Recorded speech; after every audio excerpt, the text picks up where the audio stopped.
Today we will learn about valence electrons. Our essential question is how can an atom's valence electrons be modeled to predict its behavior?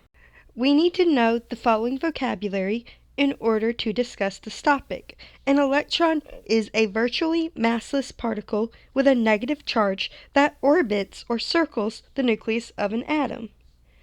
A model is a visual and simpler way to represent a complex, large, or small concept. So what are valence electrons and why are they important? Well, a valence electron is an electron in the outermost shell of an atom. They are important because they indicate the atom's reactivity with other atoms. The outermost electrons have the most energy. Remember that energy ladder we talked about? So, 8 valence electrons is the magic number. Atoms are most stable when they have 8 electrons in their outermost shell. We call this the Octet Rule. As you can see, lithium has 1 electron in its valence shell, and fluorine has 7 electrons in its valence shell. That means that these two atoms can react with each other. So, what is a way to represent the valence electrons of an atom? Well, valence electrons are usually represented by Lewis dot diagrams. A Lewis dot diagram shows only the valence electrons of an atom. The electron dots should be plump and organized. So, what we do is we draw the atomic symbol, in this case S for sulfur, and we put the valence electrons, which is 6, outside of the sulfur. Notice how we draw the electrons along a box. We always draw one on each side before pairing up electrons.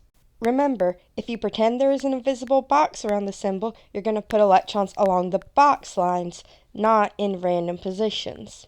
For elements numbers 1 through 20, there's a secret trick for knowing how many valence electrons an atom has. Look at the element's group number on the periodic table. Group 1, or the first column, have 1 valence electron. Group 2, or the second column, will have 2 valence electrons. For groups 13, 14, 15, 16, 17, and 18, you get rid of the 10. So you have 3, 4, 5, 6, 7, and 8 valence electrons, with helium being the exception, because helium is the second box on the first period or row. So if, for example, we wanted to know how many valence electron carbon has, we would look and find carbon on the periodic table. It is in group 14, so it has 4 valence electrons. So I want you to try applying what we've learned. Write the group number above each group, then draw the Lewis dot diagram for each element. Pause the video and try these problems. Check your answers with your teacher when you are done.